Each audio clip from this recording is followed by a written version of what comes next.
Hermanos, que tengan buen día. Vamos a entrar en el tema, pero antes de comenzar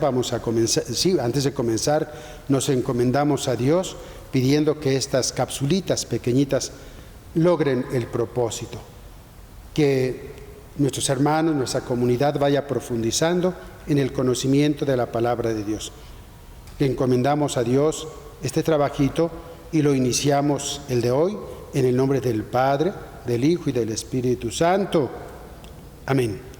Hermanos, a manera de recapitulación, recordamos que una de las tareas que tienen que hacer para que a ustedes se les facilite el conocimiento de la palabra de Dios es localizar cada libro en su lugar. Ver cuántos libros tiene, ver cuántos capítulos tiene cada libro. Ustedes tienen ahí sus listas. Localizar el libro del Génesis en su lugar. Génesis, Éxodo, Levítico, Número, Deuteronomio, Josué, y así sucesivamente. Todos los libros, localizarlos en su lugar hasta llegar al libro del Apocalipsis. Irlos localizando, ver cuántos capítulos tiene cada uno,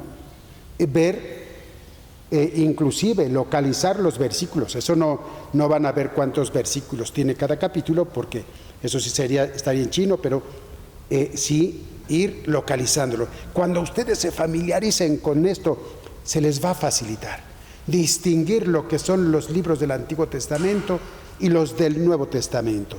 Ya saben que todo lo que no sea evangelios, Hechos de los Apóstoles, cartas y Apocalipsis, 5 géneros propios del Nuevo Testamento, todos los que no sean esto son Antiguo Testamento.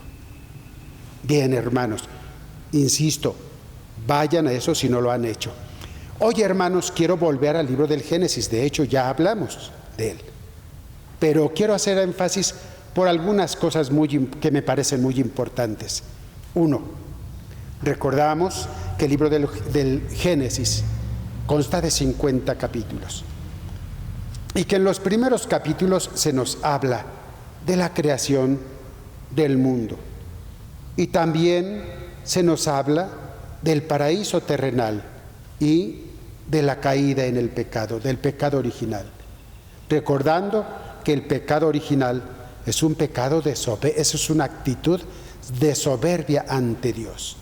Serán como dioses, y a Eva le pareció atractivo esto, serán como dioses. La tentación del hombre a prescindir de Dios o a sentirse como dioses.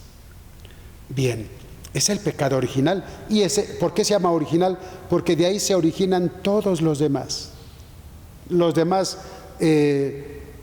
pecados de ahí se desprenden. Siguiente, hermanos, ante la caída en el pecado, ante esta realidad del pecado original, Dios no abandona al hombre. Recordamos, localícenlo allí en su Biblia, que en el capítulo 3 y versículo 15 de este libro del Génesis se nos dice, Dios le dice a la serpiente y a Eva, enemistad pondré entre ti y la mujer, entre su linaje y el tuyo, y el linaje de la mujer le aplastará la cabeza a tu linaje. Para nosotros es relativamente fácil entender que ya se está refiriendo al Mesías que ha de venir, que ha de nacer del linaje de la mujer. No nos abandona a nuestra suerte. Después, hermanos, a partir de Adán y de Eva y de sus hijos, se va poblando toda la tierra, pero también va creciendo el mal. Todos los proyectos de los hombres van encaminados hacia el mal, inspirados por el pecado. Y recordamos que ante esta realidad, Dios decide el diluvio universal. Entre todos los hombres siempre habrá hombres, que son los pocos, que caminan de acuerdo a la voluntad de Dios, que caminan con Dios, que caminan de acuerdo a su voluntad. Y así tenemos allí a Noé y a su familia, 3 hijos, 3 nueras, él y su esposa, 8 en total. Le da las instrucciones para construir el arca.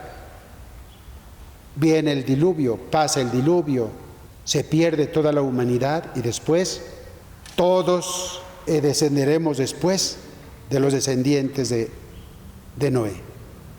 La tierra se volverá a poblar, pero nuevamente los efectos del pecado original siguen teniendo su efecto en el hombre.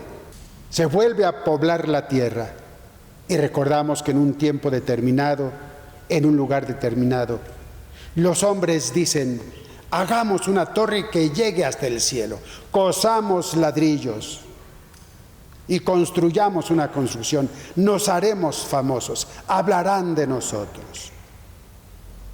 La soberbia. Hermanos, viene la confusión entre los hombres, viene la confusión y la dispersión. Eso, hermanos, todo esto que acabamos de hablar sucede en lo que se entiende como prehistoria, antes de que tuviéramos datos de cuándo sucedió. Pero de ahí para acá ya empieza a tomar forma el plan salvífico de Dios. Pondré enemistad entre ti y la mujer, entre su descendencia y la tuya. La descendencia de la mujer aplastará la cabeza de tu descendencia. Ya ahora sí, ya estamos en la historia. Siglo XIX antes de Jesucristo. Se estiman como 1850 antes de Cristo. Y Dios llama a Abraham, que vivía ¿dónde? En lo que ahora conocemos como Irak. Por esos rumbos vivía Abraham. Y lo llama con una promesa: deja tu familia, deja tu tierra, te voy a llevar a una tierra que emana leche y miel. Contigo haré un pueblo muy numeroso, como las estrellas del cielo, como las arenas del mar. Bendeciré a los que te bendigan, maldeciré a los que te maldigan. Otra vez, serás padre de muchas naciones. Todas las naciones se verán bendecidas en tu descendencia, como que recordamos las palabras de la descendencia de Eva. Y el propósito de Dios al llamar a Abraham es formar un pueblo que no está contaminado, que no esté contaminado. Un pueblo que él se va a formar. Ya lo decíamos la vez anterior, ya existían muchos pueblos, muchas culturas muy avanzadas, pero todos, a cual más, politeístas, idólatras y muchas desviaciones en cuanto a la búsqueda del Dios, de Dios. Y Dios se propone formarse un pueblo a partir de Abraham y de Sara. ¿Para qué? Bien, hermanos, primero, para demostrarnos que para Dios nada es imposible.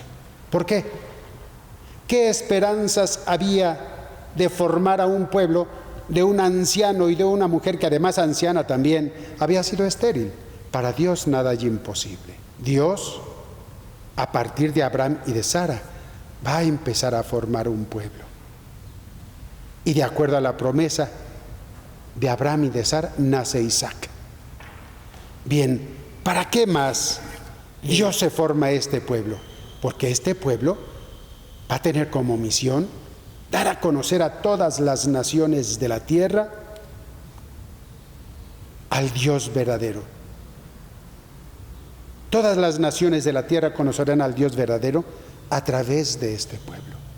Siguiente, hermanos, porque este pueblo va a ser educado por Dios mismo, instruido por Dios mismo, en el conocimiento del Dios verdadero y en la ley de Dios. Este pueblo va a ser conducido por Dios. Va a ser un pueblo santo, o sea, un pueblo apartado. Un pueblo santo.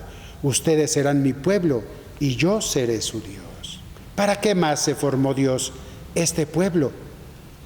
Bueno, para que este pueblo que Él mismo formó, que Él mismo educó, que desde antes que empezara a existir ya le tenía un plan de vida, en este pueblo naciera, llegado el tiempo, su Hijo Jesucristo.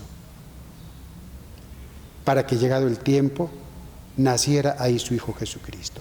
Ya sabemos que este pueblo se forma, crece, apenas son unas decenas de personas, unas pequeñas, un pequeño grupo cuando por necesidad se tienen que ir a Egipto. Emigran porque allá, pues, hay que comer. Aquí ha venido la sequía, la hambruna, hay que emigrar. Después de muchos años, después de 400 años de esclavitud, regresarán nuevamente a su tierra, pero bueno, eso lo platicaremos después. Hermanos, no se les olvide, hay una razón por la cual Dios se formó este pueblo y es necesario porque vamos a estar hablando constantemente del pueblo de Israel. Un pueblo no tanto elegido, sino más bien formado por Dios mismo con una misión específica. Dar a conocer al mundo y para que en el momento determinado, allí en ese pueblo, naciera el prometido, el Hijo de Dios. Nos vemos en la próxima cápsula, hermanos.